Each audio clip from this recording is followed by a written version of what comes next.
오늘의 두 번째 이야기. 어제 같은 경우는 따끈따끈한 책을 받자마자 소리내서 읽다가 목이 막 칼칼하고 아픈데 이거 내가 계속 할 수 있을까? 근데 사실 그렇게 소리를 내서 읽는 이유는 의도가 있다고 얘기를 어제도 드렸는데, 그래서 생략하는데, 두 번째 이 이야기는 사실은 읽지 않고 언더라인 치지 않은 상태를 그냥, 왜냐면 지금 컨디션이 영 안 좋고 지금 읽는 내용들을 내가 집중할 수 있을까라는 의문이 들면서 그냥 집중하는데 포커스를 두자. 그래서 이제 읽기만 하겠습니다. 다행히 이게 한 챕터가 그렇게 길지가 않아서 나쁘지 않습니다. 그래서 자가 면역, 뇌 기능에 미치는 영향. 소리 내어서 읽겠습니다. 제가 사실은 굉장히 낭낭한 목소리인데, 컨디션이 너무 안 좋아가지고, 목소리가 완전히 무슨 코맹맹이 소리가 됐네요. 코주부도 아니고. 좋습니다. 그러면 이제 이야기로 들어가 볼게요. 자가 면역이란 면역계가 자신의 뇌와 체내기관, 조직을 공격하는 상태를 말한다. 우리가 면역 반응을 일으키는 환경적 독소, 이를테면 글루텐 같은 음식물, 유해 화학물질, 전염병 등에 노출될 때마다 그 독소를 항원으로 분류하고 그로부터 우리 몸을 보호하기 위해 면역계가 가동된다. 면역 반응은 밤낮을 가리지 않고 아무 때나 일어나지만 우리는 의식하지 못한다. 우리가 면역 반응을 전혀 느끼지 못하지만 우리 몸은 소리 없이 우리를 보호하고 있다. 그런데 최초 면역 반응이 충분히 강하지 못할 경우 면역계는 항원을 처리하는 더 강력한 무기인 항체를 생성하는데, 이 상태가 너무 오래 지속되면 뇌나 체내 조직이 손상을 입어 더 이상 재기능을 못하게 된다. 그 결과는 대개 콧물, 근육통, 뇌안개 같은 경미한 증상으로 나타나며 항원 반응이 계속되고 조직에 자꾸 손상을 가하면 결국 해당 조직과 관련된 질환으로 발전한다. 어떤 조직이든 다를 바가 없다. 이렇게 병이 생기는 것이다. 현재까지 알려진 자가 면역 질환은 70종 이상이고 자가 면역 이상 상태도 300가지가 넘는다. 흔한 자가 면역 질환으로는 알츠하이머, 파킨슨, 심혈관 질환, 뇌졸중, 당뇨병, 다발성 경화증, 건선, 루마티즘성 관절염, 낭창, 피부 경화증, 치매 등이 있다. 자가 면역 질환이 왜 그토록 신체 전반에 펴져 있고 또 왜 대부분 뇌에 영향을 미치는지 궁금할 것이다. 그 이유는 모든 질환이 자가 면역 반응의 공통된 부작용, 즉 항체 증가 및 염증과 관련되어서다. 잘은 모르겠지만 여기서 핵심 용어 단어는 항체 증가와 염증이네요. 그죠? 자, 그 다음에 면역계의 기초로 넘어갈게요. 면역계는 우리 몸을 지키는 군대와 같다. 서로 다른 5개 부문이 협력하며 면역계를 이루는데, 군대에 비유하자면 육군, 해군, 공군, 해병대, 연안 경비대라 할 수 있다. 자, 저는 군인이 아니어서 좀 이해가 팍팍팍 안 되지만 그냥 대략 그냥 나눠져 있다, 이렇게 해석하면 되겠죠? 각각 역할이 다르다. 또 체내에는 4가지 다른 면역계가 있다. 각각은 별개로 작동하지만 같은 매뉴얼에 따르면서 서로 소통한다. 가장 큰 면역계는 소화관으로 전체 면역력의 70에서 85%를 좌우한다. 이거 굉장히 중요한 얘기인데, 김남수 어르신이 이제 그런 말씀을 하셨거든요. 이렇게 그러니까 암에 걸려서 암 발병에 발병을 하고서 가장 심각한 문제는 사실은 물론 이제 독한 그 항암 치료를 버티는 것조차도 굉장히 큰 일이긴 한데 이제 그거로 인해서 그 항암 치료로 인해서 이 소화계 질환의 소화계통에 관련된 그런 장부들이 엄청난 손상을 입는다는 거죠. 그래서 말하자면 김남수 어르신이 말씀하시는 후곡 전기라고 해야 되죠. 그러니까 이제 태어나서 성장 과정에서 이 먹는 거 말이죠. 이 먹는 거를 제대로 못해서 오는 질병이 그리고 이제 심각해지는 이유 중에 하나가 이 먹는 걸 제대로 못 먹기 때문이라고는 얘기를 하셨거든요. 그러니까 이제 이 같은 맥락인 거죠. 큰 면역계는 소화관으로 전체 면역력의 70에서 85%를 좌우한다고 했으니까요. 또 다른 면역계는 간의 쿠퍼 세포이고 세 번째는 혈액에 들어있는 백혈구 세포라고 하네요. 이거 굉장히 어려운 말들이 많은데 일단은 그냥 넘어가죠. 마지막으로 체내의 쿠퍼 세포라는 게 좀 낯설죠. 마지막으로 체내의 가장 강한 면역계는 내 안에 있는 교세포.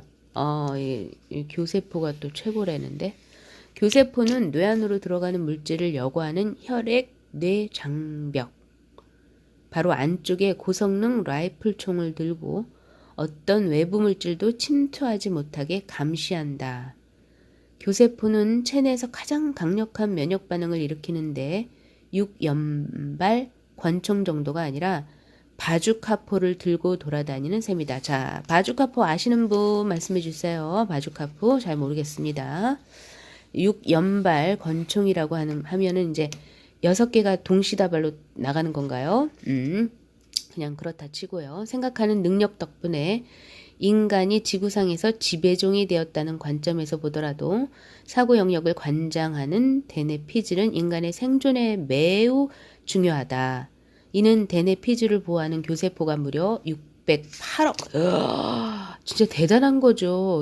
우리 몸 안에 608억 4천만 개에 달하는 어마어마한 잠깐만. 중간에 침울했는데 이게 깊이 들어가가지고 이제 좀 사고 갔네. 좀 뺐더니 와, 그게 달한다는 사실만 봐도 알 수 있다. 대뇌 피질을 구성하는 뉴런 개수는 163억 4천만 개. 이거 계산할 수 있겠어요? 163억 4천만 개라는 거? 뉴런 개수가? 그러니까 이 넓은 피질에서 교세포와 뉴런의 비율은 거의 4대1로 유지된다. 왜? 4대1? 정말 너무 신기하네요. 제가 산수를 잘 못하거든요. 608억이니까 그죠? 608억 4천만 개인데 누령 개수가 163억 4천만 개니까 이렇게 계산을 해주니까 참 고맙네요. 그래서 어쨌든 4대1로 유지가 된대요. 교세포와 뉴런의 비율이. 그래서 사고세포들을 무슨 일이 있어도 보호해야 한다는 의미다. 그런데 근육 및 운동 명령 중추인 소뇌로 가면 상황이 역전된다. 이게 예전에 수업 시간에 갑자기 이놈의 컨디션 이철원 교수님이 그 얘기를 하셨었거든요. 파킨슨 병은 소뇌와 밀접한 관계가 있다라는 말씀을 하셨었어요. 근데 이 얘기가 그 얘기인가 보네요. 명령중추, 그러니까 근육 및 운동 명령중추인 소뇌로 가면 상황이 역전이 된다. 교세포보다 뉴런수가 더 많다. 대단하죠? 여기 나옵니다. 파킨슨병, 다발성 경화증 등 뇌에 영향을 미치는 많은 자가면역 질환이 운동 기능에도 영향을 미치는 이유는 이 때문일 것이다. 이거 굉장히 섬뜩하네요. 이철원 교수님도 이 책을 보셨을 것 같은 그런 예감이 듭니다. 파킨슨병, 다발성 경화증, 뇌에 영향을 미치는 많은 자가면역 질환이 운동 기능에 영향을 미치는 이유는 이 때문일 것이다. 그래서 운동 기능이 좀 떨어진다면 손에 문제가 있을 수 있겠다. 뭐 이렇게 해석해도 되겠죠. 네 가지 면역계는 적어도 두 종류씩 무기를 가지고 있다. 세포성, 선천성 면역계와 체액성, 적응성 면역계다. 세포성 면역계는 모든 생명체에서 발견된 아주 오래된 면역계로서 세포성 면역계가 아주 오래된 그 면역계래요. 위협을 제거하기 위해 생화학 총탄을 발사하고 왜 이렇게 가슴 답답하지? 나는 분명히 뺐는데 자꾸 들어가나 봐요. 생화학 총탄, 이게 눌려서 그런가? 생화학 총탄을 발사하고 염증을 형성하는 보호용 권총 역할을 한대요. 반면 체액성 면역계는 백업용 지연 시스템으로 더 강한 염증을 만들 필요가 있을 때 소환하는 대포에 해당된다. 이제 옛날에 우리 꼬맹이들 다쳤을 때 고름이 나면 맨날 그런 얘기를 가끔 해줬었거든요. 이거 걱정하지 마. 네 몸속에 있는 지원군들이 싸워서 이긴 결과값이야 라는 말을 한 적이 있는데 아마도 이제 이런 얘기겠죠. 박테리아, 바이러스, 기생충, 바람직하지 않은 식이단백질과 팩티드, 심지어 화학물질, 약물 등 어떤 환경적 독소에 노출되든 간에 세포성, 선천성 무기는 최초로 반응하는 생화학 총탄이라 할 수 있는 사이토카인을 생성한다. 정말 어려운 말도 너무 많죠. 그냥 읽어 내려갑니다. 이거는 한 번 읽고 이해했다고 하면은 이쪽 계통에 일한 분들은 뭐 이해할 수 있을지 모르겠지만 저 같은 사람들은 문외한이기 때문에 이거 한 번 갖고는 좀 힘들 것 같습니다. 어쨌든 사이토카인은 위협이 될 만한 요소는 무엇이든 찾아내어 하는데 종류가 매우 다양하고 면역계는 위험 요인에 따라 어떤 사이토카인을 분비할지 결정한다고 합니다. 이거 진짜 인간은 소우주라니까요. 이제 위대하다니까 인간은. 이게 제가 카스에도 올려놨는데요. 인간을 연구하라니까 인간은 진짜 위대하다니까요. 그리고 중요한 건 나는 또 나 말고 또 다른 누군가는 정말 위험 요소가 없잖아요. 좀 덜 있잖아요. 이게 주변의 위험 요소들 그러니까 뭐라고 갑자기 생각이 안 나네. 신상품들이 요즘 굉장히 많이 출시를 하잖아요. 근데 그거는 사실 검증되지 않은 물품들이잖아요. 근데 우리 몸은 수억 년의 그 유전의 역사의 결과값 산물이잖아요. 우리 몸을 연구하지 않고 뭘 우리 몸을 연구해야 된다니까요. 너무 위대하다니까 우리 몸은. 만일 세포성 무기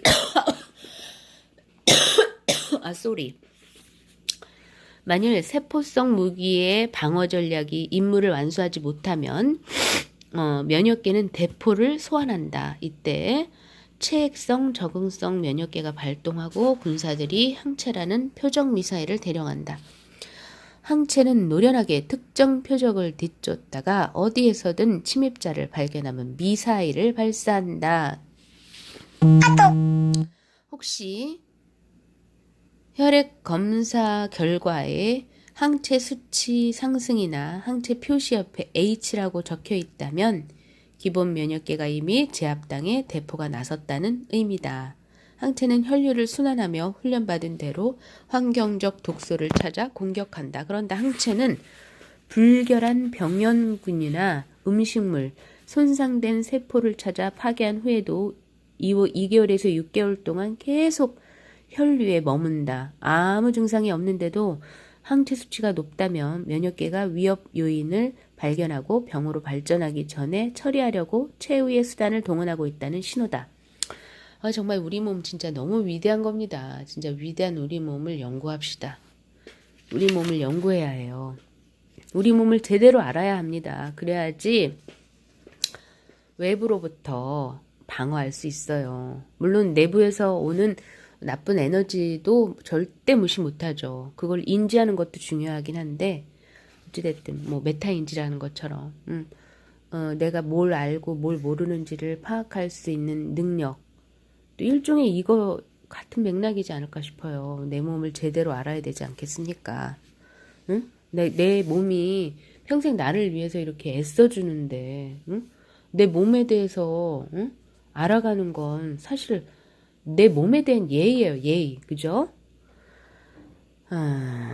또 선천성 면역계가 피로해져서 제 역할을 못하는 경우에도 항체가 증가한다. 면역계는 우리의 잡다한 식습관과 생활습관에 대응하는 역할만으로도 지칠 수 있다. 생화학적 요인이든 구조적인 요인이든 정신적인 스트레스든 전자기장이든 간에 지속적으로 항원이 밀려들면 우리의 최초 반응자는 녹초가 되어 더 이상 효과적으로 작동하지 못한다. 우리는 얼마나 오랫동안 담배를 피우거나 탄산음료를 마시거나 달콤한 음식을 먹어왔던가. 이런 습관 때문에 몸이 손상되어 툭하면 감기에 걸리거나 건망증을 보이거나 오후 세심한데도 기력이 급격히 저하되는 것. 이런 경미하지만 성가신 건강 문제는 선천성 면역계가 지쳐서 약해졌음을 시사한다. 저는 이거 솔직히 탄산음료도 안 마십니다. 술도 안 마셔요. 담배도 안 핍니다. 근데 그 웬수 술, 진짜 공짜는 안 돼요. 이건 우리나라 사람들이 아니라 난 진짜 공짜는 양재물도 먹는다니까 진짜. 진짜 윤혜영 정신 차려. 공짜 현혹되지 마. 네 몸에 안 맞는 거 절대 거부해. No, no, no. 오케이? 염증을 통제하는 것이 관건이다.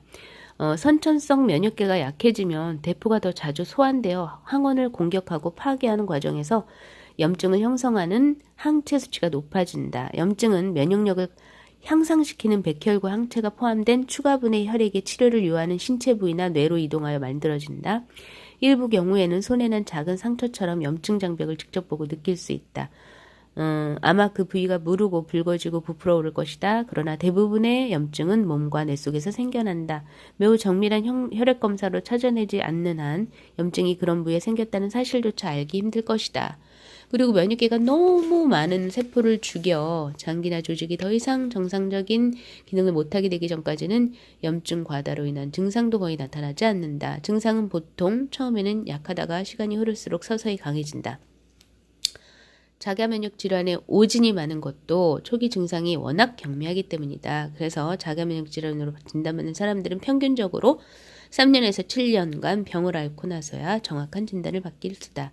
일례로 파킨슨 환자들은 수년간 만성 변비를 유발하는 염증을 시달리면서도 다 이렇다니까요. 이게 참 안타까운 게요.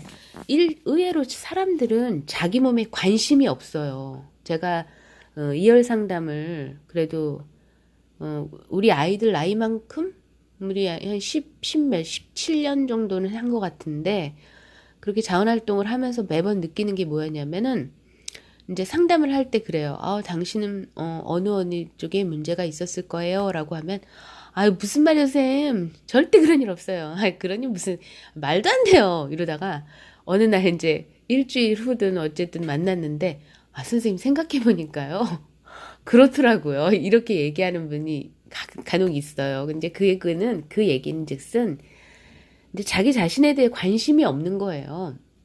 그리고 이제 일반화된 거죠. 약을 먹는 게. 내가 어떤 증상이 발생을 하면 그냥 약을 먹는 게 그냥 습관처럼 된 거예요. 호흡처럼. 그러니까는 사실 근본적인 어떤 문제를 잡아내야 되는데 뭐 식습관이라든가 아니면 나의 운동량 그런 걸로 체크를 해야 되는데 근본적인 거를 발견해야 되는 그렇지 못하는 경우가 너무 많은 거예요. 일례로 파킨슨병 환자들은 수년간 만성변비를 유발하는 염증에 시달리면서도 대부분 신경과 전문의를 찾아가 뇌 건강을 확인해 볼 생각조차 안 했다. 그렇다고 오해하지는 말자. 염증은 본래 면역계가 우리 몸을 건강하게 유지하는 주된 방법이기도 하다. 이 점을 명심해야 염증에 대해 부당한 비난을 멈추게 된다. 염증 자체는 우리 몸에 해롭지 않다. 염증이 과도할 때 해로운 것이다. 이거 굉장히 중요한 말인데요. 한의학에서도 그런 얘기를 해요. 그러니까 질병이 발생하는 그 근본적인 원인은 이제 균형을 상실했을 때요. 음양의 조화가 깨졌을 때 질병이 발생한다고 하거든요. 같은 맥락인 거죠. 염증도 해롭지는 않습니다. 그러나 염증이 과도할 때는 해롭다는 것이죠. 일단 항원이 파괴되고 몸의 손상이 복구되면 염증 반응은 가라앉고 세포성 면역 반응은 휴지기로 들어간다. 그러나 염증 반응이 대포, 즉 항체를 생성하는 적응성 면역 반응을 소환했다면 위협이 사라진 후에도 항체가 수개월간 남아 있을 수 있다. 선천성 면역 반응이 항원을 억제할 만큼 충분히 강하지 못해서 대포를 동원해야 하는 경우에 혹은 글루텐 성분이 포함된 립스틱, 립스틱!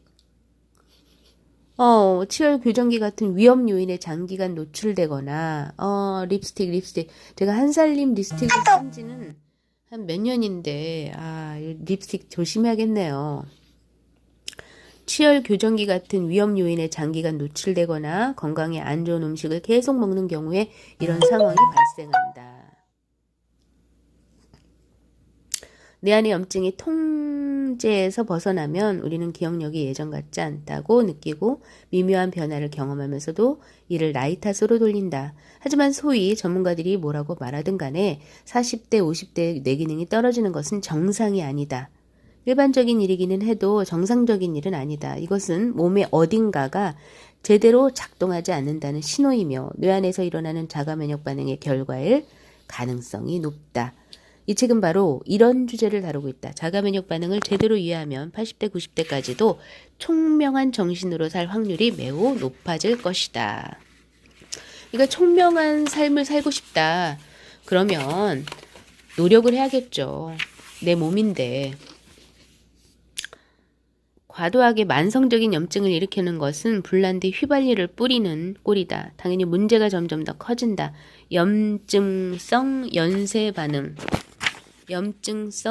반응이 시작되는 것이다. 염증이 정상 수준을 넘어서면 세포가 손상되고 세포 손상은 조직 손상으로 이어진다. 조직 손상이 계속되면 장기에 염증이 생기고 장기 염증이 지속되면 그 장기에 대한 항체가 증가하여 작고 성가신 장기 기능 장애가 발생한다. 장기 기능 장애가 발생하여 염증이 계속되면 눈에 띄는 징후와 증상을 유발하는 추가적인 기능 장애가 발생하고 이러한 기능 장애를 일으킨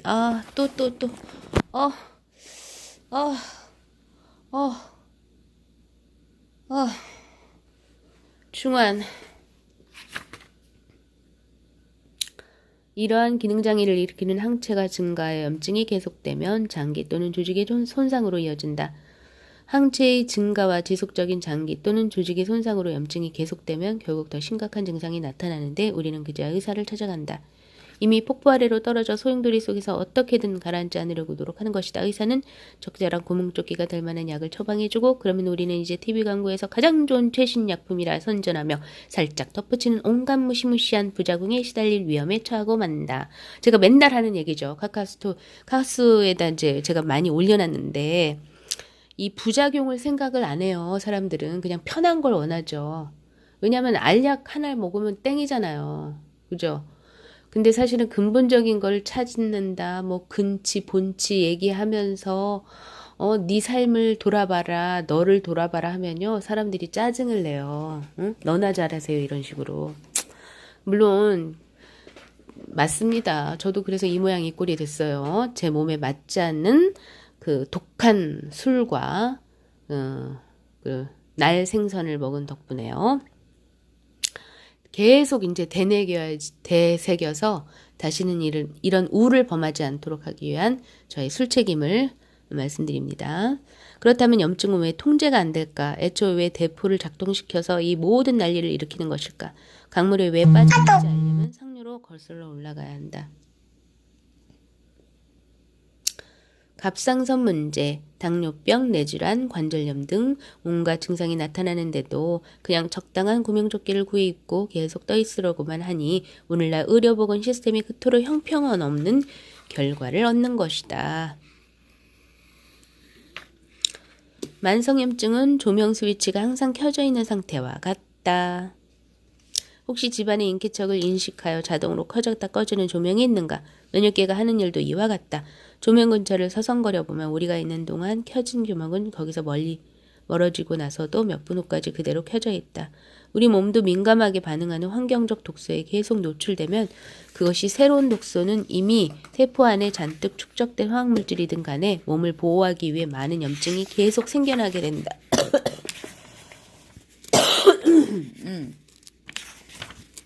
이게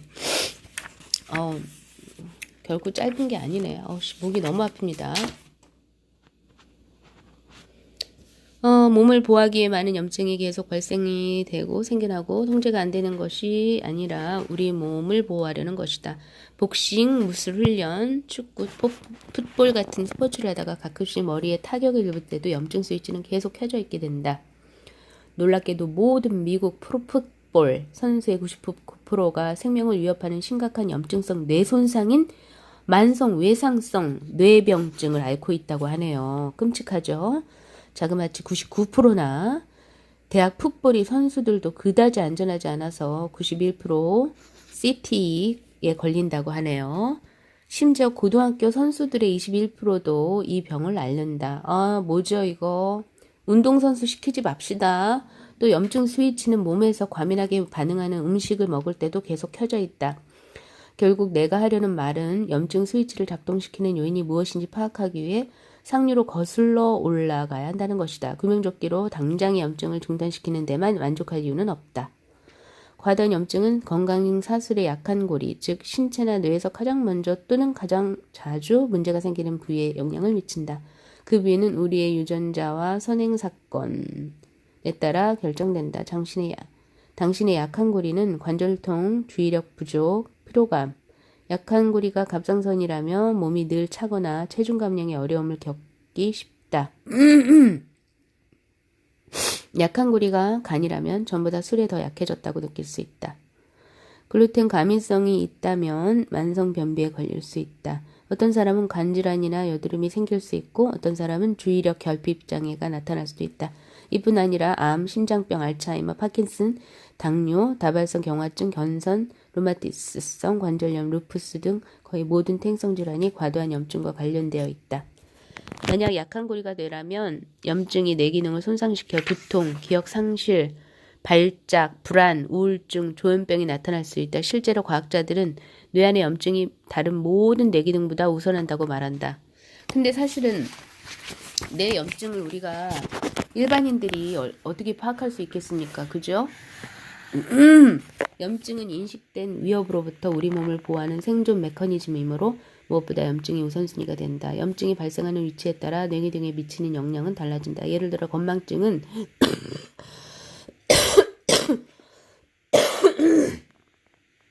뇌 안에 염증이 메시지를 전달하는 신경에 영향을 미칠 때 발생한다. 우울증은 뇌 전두엽에서 흔히 발생하는 염증의 한 예다. 발작은 뇌 뒤쪽의 후두엽에 염증이 생겨서 일어난다. 내가 연구한 모든 뇌질환이나 뇌기능 장애에서 염증은 증상의 주요 원인일 뿐만 아니라 결정적인 방아쇠였다. 내 안의 염증은 특히 우려해야 한다. 사실 거의 모든 사람에게 어느 정도 뇌 염증은 존재하는데 이런 염증이 어떻게 생기는지 다음 장에서 살펴볼 것이다. 내 안의 염증은 건강 피라미드 내 측면 중 무엇에 의해서든 비롯될 수 있다. 그래서 35세 젊은이가 벌써 노화 증상을 느끼고 열쇠 보관 장소나 주차 위치를 기억하지 못하는 사태가 벌어지는 것이다.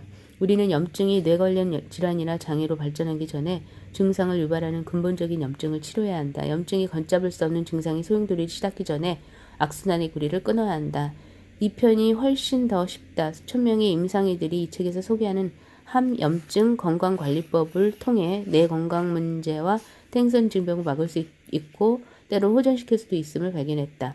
나 같은 베이비붐 세대가 나이 들수록 알츠하이머, 치매의 발병률은 계속해서 높아질 것이다. 미국 알츠하이머 협회에서는 21세기 중반쯤 되면 미국에서 알츠하이머 환자가 33초마다 1명씩 늘어날 거라고 전망을 했대요. 우리 주변을 둘러봐도 심장마비를 극복하고 현재 잘 사는 사람은 흔해도 뇌퇴행성 질병을 극복하고 현재 잘 사는 사람은 극히 드물죠. 오늘날에는 거의 모든 사람이 불필요한 뇌 염증을 앓고 있답니다.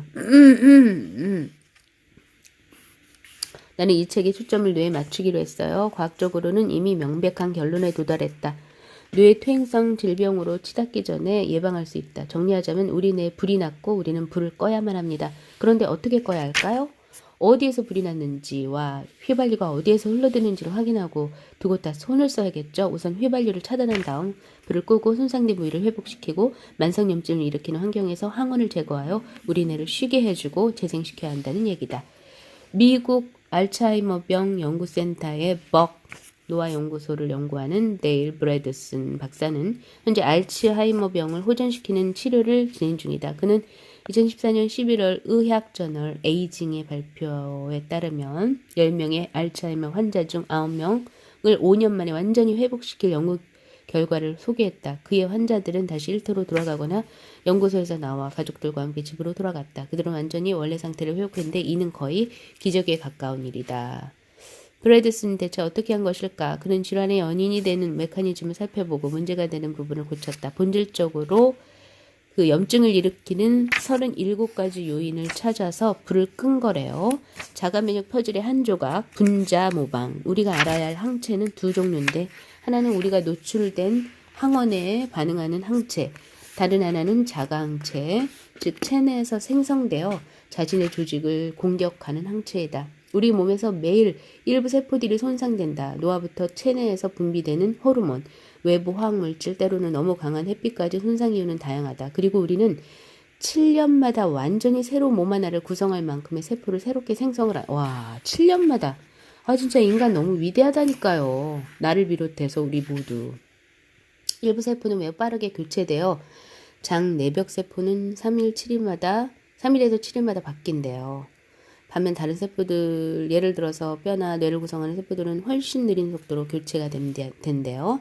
우리 몸은 오래되고 손상된 세포를 제거하여 새 세포가 생겨날 공간. 배터리가 얼마 없네요. 공간을 만든다. 여기까지 일단 목이 좀 아프니까 이따가 좀 쉬었다가 합시다. 이거 장난 아니네.